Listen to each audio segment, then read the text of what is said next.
السلام عليكم ورحمة الله وبركاته. دار النشر المعرفة, soutien scolaire à distance avec Univers Plus.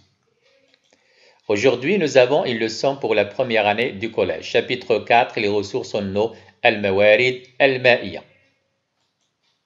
On va utiliser notre manuel scolaire comme toujours, Univers Plus. On va prendre la page 116, il s'agit de la séquence 1.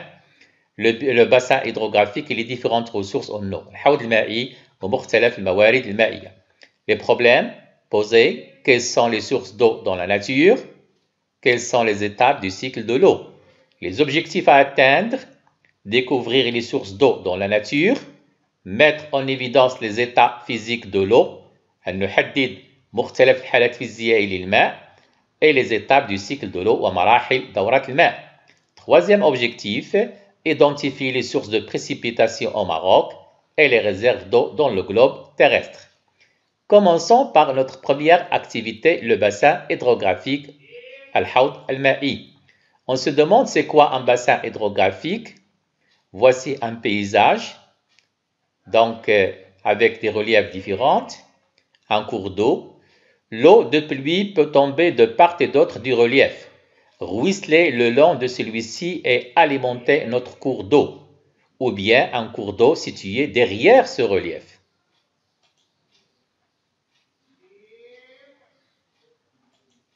Suivant le devenir de cette goutte d'eau, voilà. Premier cas, l'eau ruisselle à gauche, il va alimenter le cours d'eau 1. Deuxième cas, l'eau ruisselle à droite, il va alimenter le cours d'eau 2. Le côté où l'eau ruisselle définit la ligne de partage des eaux. Le bassin versant du cours d'eau 1, le bassin versant du cours d'eau 2. Observons maintenant une vue aérienne et suivons une goutte d'eau au niveau de ce paysage. Notre vue aérienne. Donc le bassin versant est délimité par une ligne de crête ou ligne de partage des eaux. Où va aller notre goutte d'eau ensuite? Bien sûr, vous pouvez le prévoir. Voilà. Sa destination est vers, bien sûr, la mer ou l'océan. Définition.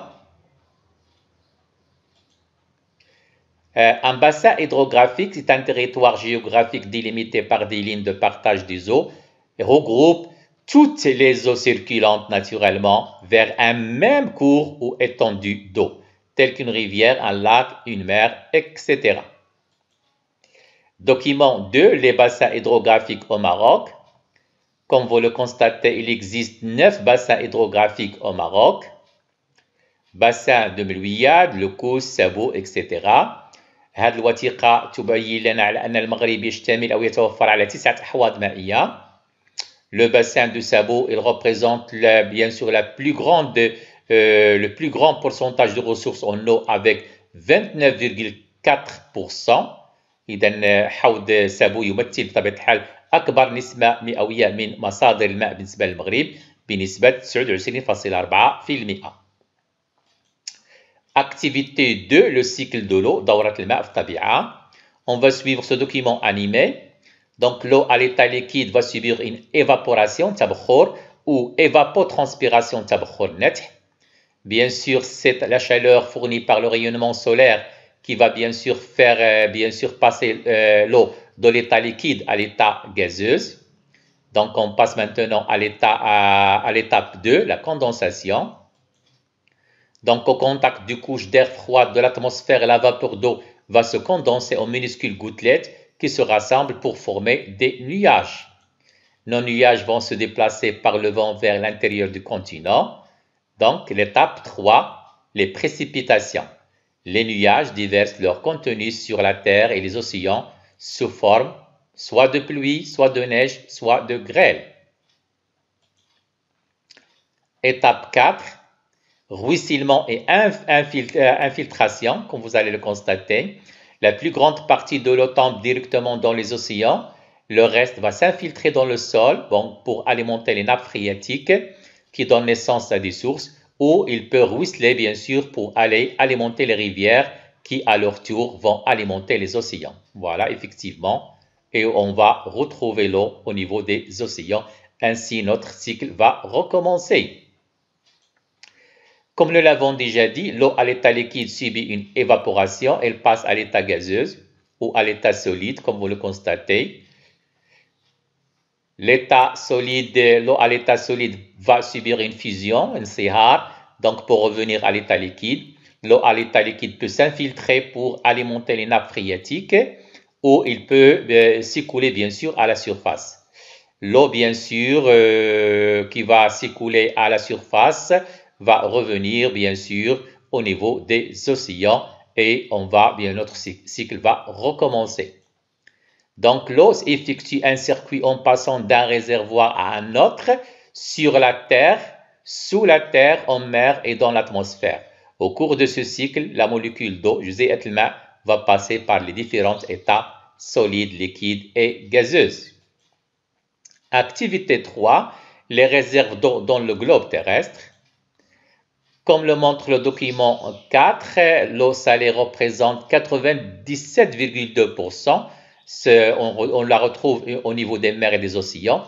إذا النسبة أكبر نسبة توجد على شكل مياه مالحة بينما المياه العذبة les eaux douces ne représentent que 2,8%, dont 2,1% c'est l'eau douce à l'état solide, les glaciers, les calottes, 0,6% l'eau douce à l'état liquide, les nappes souterraines, 0,01% eau douce à l'état liquide, fleuves, rivières et lacs, et enfin, sous forme de vapeur d'eau au niveau de l'atmosphère, il représente uniquement 0,01%.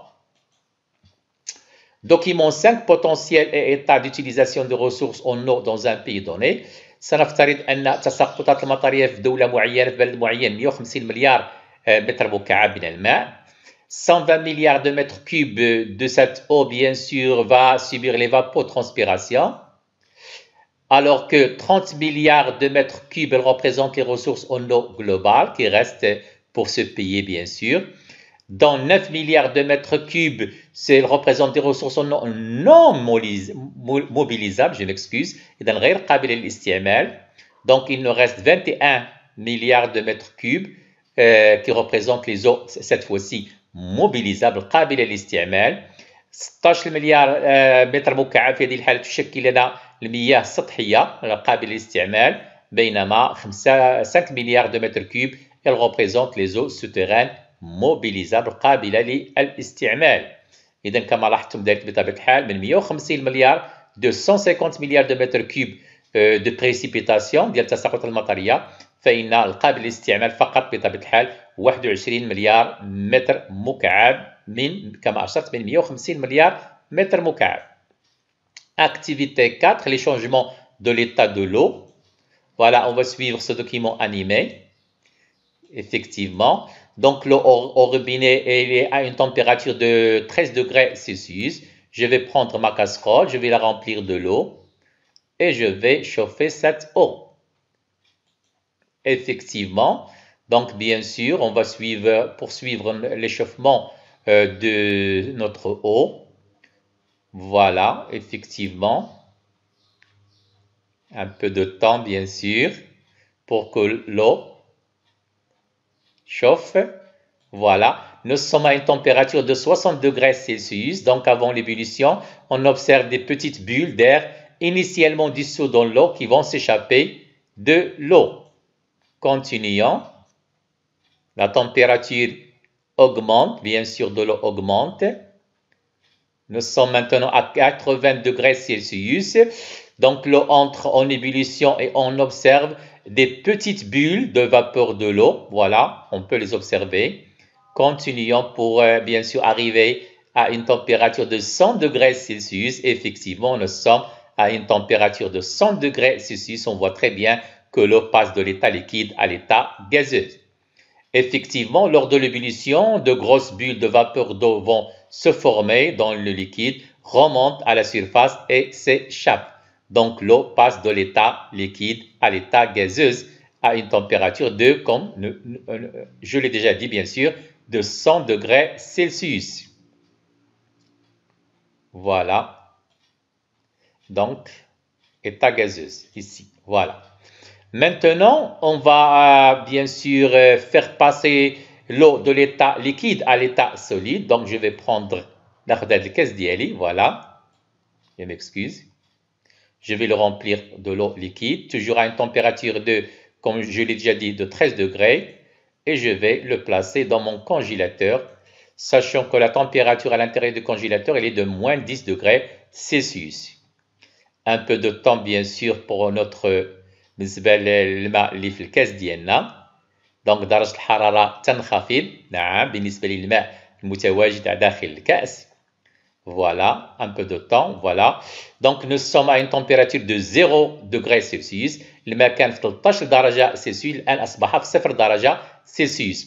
Donc, le verre contient un mélange خليط de glace et de l'eau à l'état liquide. Donc, un mélange de l'état liquide et de l'état solide. Continuons, donnons un petit peu de temps. Bien sûr, on veut atteindre une température de moins 10 degrés Celsius. Effectivement, voilà. Voilà. Nous sommes à moins 10 degrés Celsius. Donc, à cette température-là, l'eau gèle ou reste solide. Effectivement, voilà. Donc, comme vous le constatez, l'eau peut passer de l'état liquide à l'état solide, c'est la solidification. Elle peut passer de l'état solide à l'état liquide, c'est la fusion. Elle peut passer de l'état liquide à l'état gazeuse, vaporisation. Et bien sûr, de l'état gazeuse à l'état liquide, c'est la condensation.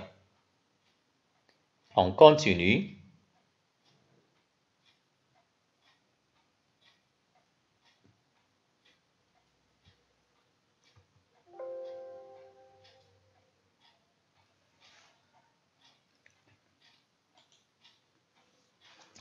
Donc, comme nous venons de le dire, l'eau à l'état liquide pour passer à l'état solide, solidification.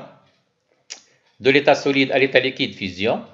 De l'état liquide à l'état gazeuse, vaporisation. De l'état gazeuse à l'état liquide, liquéfaction. De l'état solide directement à l'état de gaz, sublimation. Et directement de l'état gazeuse à l'état solide, c'est la condensation. Bilan de nos activités. La Terre est souvent appelée planète bleue, car l'eau occupe 71% de sa surface, c'est-à-dire presque les 3/4. Sur la Terre, l'eau douce se trouve dans les glaciers et calottes polaires, les nappes souterraines, les fleuves et rivières. L'eau salée se trouve essentiellement dans les mers et les océans. Sur la Terre, on peut trouver l'eau sous 3 états physiques, comme nous l'avons déjà décrit. État solide, état liquide et état gazeuse. La fusion est le passage de l'état solide à l'état liquide. La solidification, c'est le passage de l'eau de l'état liquide à l'état solide. La vaporisation, c'est le passage de l'état liquide à l'état gazeux. La liquéfaction, c'est le passage de l'eau de l'état gazeux à l'état liquide. Le cycle de l'eau dans la nature, l'eau ne disparaît pas. Elle décrit un cycle en passant d'un état à un autre, avant, bien sûr, à un autre, avant de revenir à son état initial. C'est le cycle de l'eau.